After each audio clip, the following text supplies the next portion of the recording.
ए जकाड़ो कैसे कोनो जोड़ीदार नहीं मिली इसका?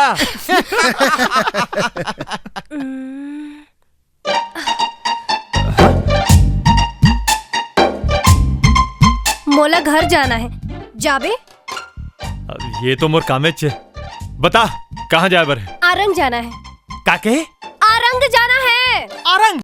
ए रिक्शा में? हाँ। ओत्तेक दूरिया रिक्शा नहीं जा सके। जा जाके जीप में बैठ जा। जीप में जगह नहीं है। तो जितना पैसा बोल बे तू। ए मैडम, ये पैसा के गर्मी मत देखा। ये रिक्शा पैसा के गर्मी से नहीं चले, मेहनत से चलते। और वैसे भी ओत्का दूरिया जहाँ मोर देह के आ जाही। जा कोई दूसरा जुगाड़ देख के निकल ले, मैं नहीं जा सका हूँ। सुने हो, रिक्शा वाला मन के जंगल बहुत मजबूत रही थे। अब आरंग नहीं जा सकते तो मर्दानगी का काम के। अब रिक्शा चलाएम का मर्दानगी दिखाऊं? मोर संग भावर पारते दिखाते मर्दानगी का लगे थे। ए उड़ा दूं। अब का उड़ा दूं। चल बैठ रिक्शा में जकाड़ा।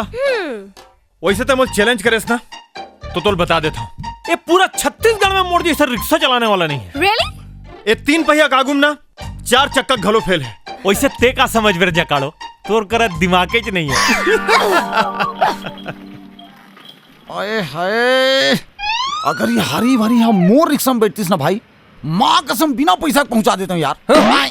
अरे हरी हरी पनियाए जमीन में उगत है, सूखा सूखा भाटा में नहीं उगे रे डोकरा।